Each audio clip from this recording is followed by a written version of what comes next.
Well, no better time to play Arkham Horror than on a bright and sunny morning. Actually, that is one of the great things about the old KOZ map, is it looks kind of like, I don't know if it's Lumbertown or Lumberville in Blue Velvet, but you know, it's like this idyllic representation of the town. And all the dark and evil things happening kind of are made more impressive because of that representation. Here, well, this looks like Vampire Prince of the City to me. You know, it looks like they're trying to evoke this darkness, but you can't really do that on the board, and making the dichotomy was funnier. Alright, well, we're starting off with Daryl Simmons, the photographer. I'm not going to do the upkeep phase per se the same way that one should. I just can't do that. So I'm going to be making those decisions on the turn itself. Where I can, I try to break up interactive games so that they become, oh, it's all my turn now. And this is just a representation of that. It's just easier for me. If I was actually playing it live, it wouldn't be a problem. Alright, well, the problem with him is he's lying down, which means all he gets to do this turn is stand up. And we have the same issue with Harvey Walters. Now, for an event, do they get to share an event? This is a problem. I think over here in the Unnameable, they got different events. I don't think that's right, and I've got to look that up. I think they share one. I'm not sure here. Are they working together? I think so. So I kind of screwed up with that. I'll have to peek at that. But now we come to Kate, who's also here, and she just slides forward. Ah, and I'm totally forgetting to change these numbers, right? Okay, what's up with Daryl? Well, he's worried mainly that he may have to sneak by things more. Man, yeah. He does not want to fight if he can help it. He's good with what he's got. Kate also is going to up her sneak, try to get away from any monsters.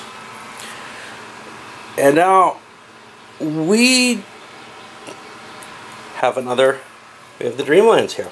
Great. Okay. Well, he should deal with that. If I can close enough of these, if I can keep up with the gates, I can do good stuff. But there are already two people dealing with it. So, he should go do something else. Grab some clues or something. The woods looks like a good place. Can he get there? He doesn't have a lot of speed. He's only got 1 + 2 is 3. 1, 2, 3. That's good enough. Cool. He'll up his fight a little bit. Nah, there aren't many monsters around. 1, 2, 3. He's in the woods. I'll take care of the events in a moment, but I want to check to see if I screwed up with these guys and if they were supposed to only have one event. Well, and this is strange because the first time I dealt with these rules, the first day or two that I had them, I absolutely hated them. I'm actually finding them fairly easy to find things at this point. Which is strange, because they really are horrible rules. I mean, everybody will say it. It's not just me this time. But I found this, and it looks like I did it right. At least in Arkham. It's kind of left ambiguous here, but hey, now listen. It kind of makes sense because the encounters don't necessarily... They're not really tied to something two people would expose at once. The disadvantage, though, the thing that I kind of like, is the encounters out here are often positive. But the problem is there's no real easy way to deal with a monster better with two people. So each having their own kind of makes sense. Alright, let's jump into the woods, and I've got to shuffle the deck through him. Oh no, he's not first. Yes, he is. He's the only person in Arkham. Great. But he forgot to scoop up his clues. So Daryl, with his motorcycle, ran across some other biker. This time sleeping, I guess. Man, Sheldon gang member. We don't know if he's a biker gang. It's more likely a criminal gang. So, in this time era. So I'll roll 3 dice. He's going to try to sneak up on him and steal his shotgun. He doesn't succeed. This could be bad. So what he's going to do is he's going to use his stealth. He exhausts that. and gets to re-roll the dice. This time he succeeds, so he's going to get to find a shotgun over in the items deck. Except that wasn't him, it was the doctor. I've screwed up here. I took his turn instead. I had given his money to the retainer. Well, this is a problem. I don't know if the doctor wants to do this. The doctor only has a sneak of 4. Well, let's do it. He could definitely use a shotgun. He's the one with the motorcycle. What the hell? Alright, let's do it all over. He's got +1 sneak, so he gets another die. Yeah, he's pretty good at this. And he succeeds and gets the shotgun as well. Great. And he needed it more. Okay, now we go to the chaos area checks, and Daryl gets his chance.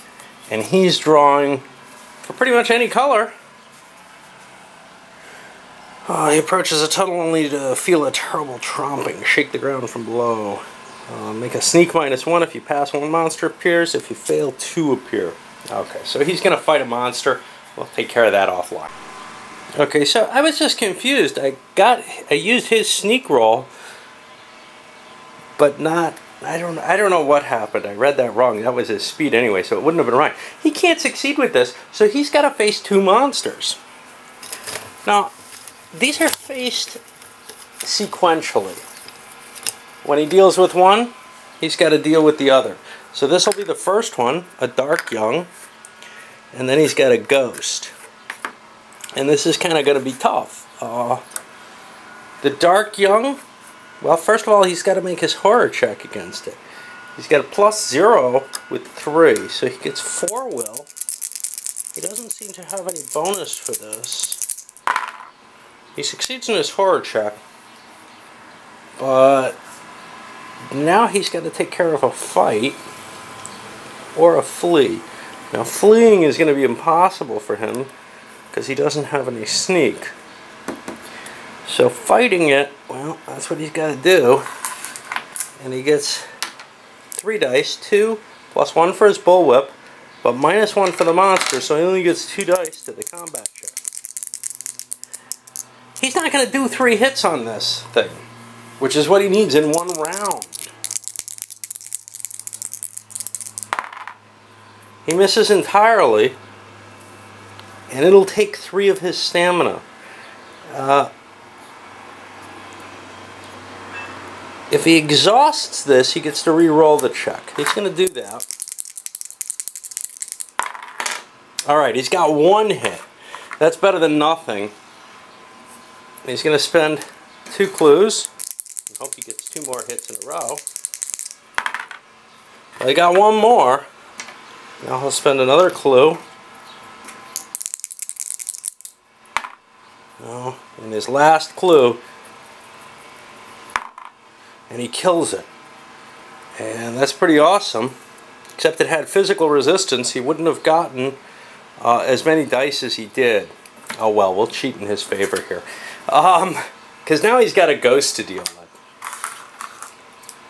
I should notice things like that before I start rolling, right? The Ghost he also can't evade, so he's going to have to make a horror check. And here, his will -2.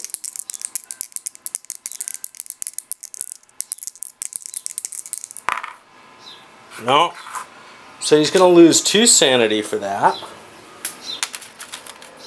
And we're seeing how battles can go badly. And now he's got a fight check at -3, but he only needs 1 hit with this guy. But -3 means he has no chance of hitting. Okay? He also has no chance of running away. He's in trouble. He can't cast the spell because he has no movement points. So what's going to happen is he's going to get beaten down to death, essentially. And because he's out in the outer world, he can't go to the hospital, so he loses all his stamina, and he'll get 1 back because he's not actually dead. And he's now lost in time and space and can't do anything next turn as well.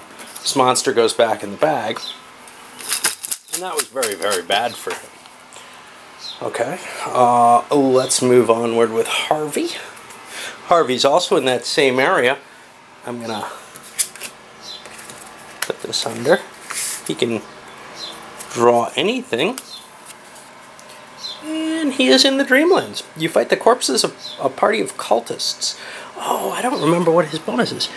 Azathoth's worshippers. Maniacs have their toughness increased by 1. Okay. Every monster has special bonuses to some of the creatures that are out there. You find the corpses of a party of cultists. Make a fight -1 check to drag their bodies from the pit. If you do, take cultists for trophies equal to the number of successes. Well, that doesn't sound very exciting.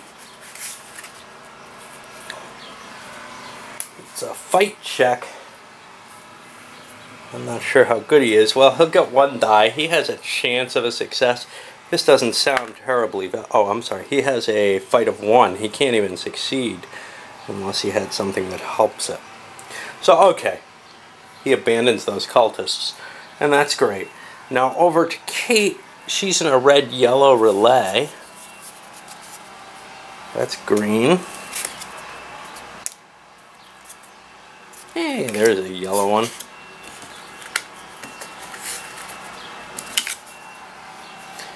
The stink of this place is unbearable. Pass will -1 or lose all kinds of stuff, including your lunch. Okay, well, her will is not good. It's only 2. Does she have anything that helps it? Not that I see. Will -1, so she only gets 1 die. The losses are fairly heavy here. Oh, these exhausted things are unexhausted. A stamina, a sanity, and lunch. She doesn't have lunch. Now, you know, her chances of passing it are so low, I'm just going to take that penalty, even though it's a heavy penalty. It's not as bad as being out there, and she'll be coming out of there. So, that's kind of pleasant. Alright, now we have the Mythos check for the turn. Independence Square gets a gate. That's up here. That means we get a 3rd eyeball. And remember, when these fill up, Azathoth's here, and we lose. We got to draw a monster for that.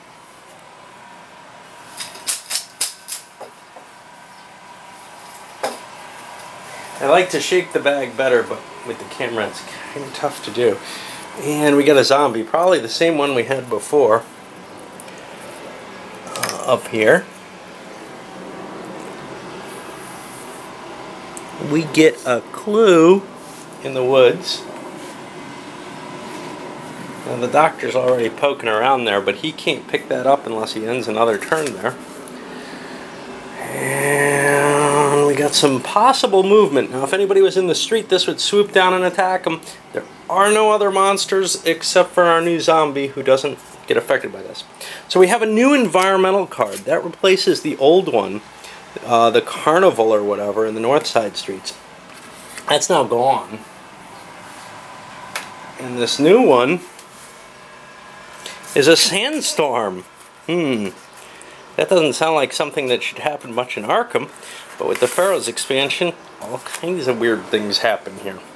Against all reason, a sandstorm comes up out of nowhere and strikes Arkham, clogging the streets, burning whole buildings. Strangely, the town seems to avoid certain places with dark reputations. Investigators must spend 2 additional movement points to enter any location marked with a green diamond. That's not too bad. While this card is in play, instead of having an Arkham encounter, any investigator in a street area may pass a luck -1 to draw an exhibit item. Okay, well that's cool, except you also get to draw a Amigo. Amigos, they don't look terribly tough. They don't have physical immunity. And they can give you good stuff. So maybe that's not a bad idea if you're in town. Alright, I'm going to load this one up. I didn't mean to do this turn in this much detail, but, you know,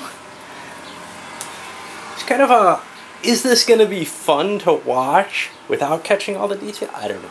I always question, I don't know what people like and what they don't, and why they like and why they don't. But it's easier for me without the camera, but in a way, explaining everything as I play it is kind of cool too. Alright, so I gotta remember to move this sucker. And Put a pile of dice there so I remember who's the first player for real this turn.